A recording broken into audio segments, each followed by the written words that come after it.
Shelf. Hi everyone, I'm Victor Stiff and I'm with That Shelf. Hey Hello, Victor, Victor. loving the suit, man. Look at money. Thanks, guys.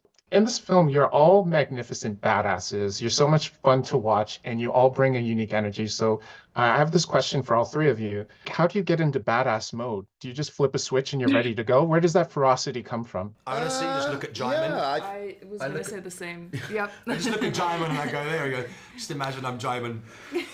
I mean, it's almost literally, yeah, you do kick into that mode, Yeah. really. I mean, it's like, hear action and you better be, somewhat energized Yeah. to go for it, I mean, that particular scene that we all had to do, fighting and crossing that bridge, Yeah. just on the day of, it was well put together. I mean, we survived that. Yep. Right? Yep.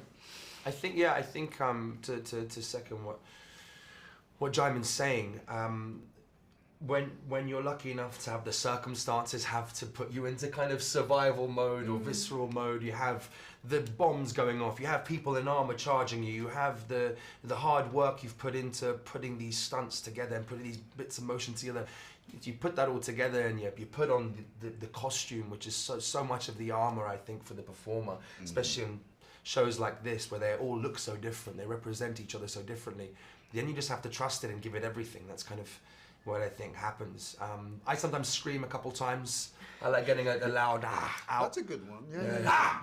Just let it out, even if you feel stupid a couple of times. Moments like that too. And you get the blood pumping, and then you trust the work you've done, whether it's in the stunt room with the amazing stunt team we had and coordinators, or the work you've done at home to understand the character and what he's really fighting for, or she or they are really fighting for. Yeah. Turn your brain off. Just do it. Yeah. That's what I say. In special effects movies, they're a work in progress right up until they drop. There's so much going into them. You don't really get to see it till it's done.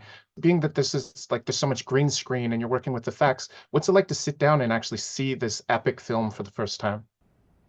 It was exciting. I mean, of course, there were a couple of characters. I mean, I would call them characters, which is the space in which we are occupied, viscerally. The idea of existing space was so foreign that, it became a character that we all had to adjust to. Yeah. We were very lucky, in the sense that Zach had a very clear impression and actually rendered all of his own drawings for all the different worlds. So whilst you can never prepare yourself for what you end up seeing, and when you're sat there on the big screen and and watching it all in totality, we were very lucky enough to get a kind of a feel for, I guess, the kind of moments in history or the cultures in history Zach was trying to represent in a lot of these worlds, and it kind of gave us an insight. And I think for myself, I try to remember that whilst every planet was new, you've probably been skirting surviving the outskirts of these solar systems. So there has to feel whilst there has to be an element of excitement and not knowing, there has to be an element of normality in it still, because all of us would have probably been to at least 3 or 4 planets before this. So it's like it's finding some normalcy amidst all the madness as well, which is cool. Awesome. Thank you so much for your time, guys, and congrats on the film. Thank you. Thank you, sir. Thank you.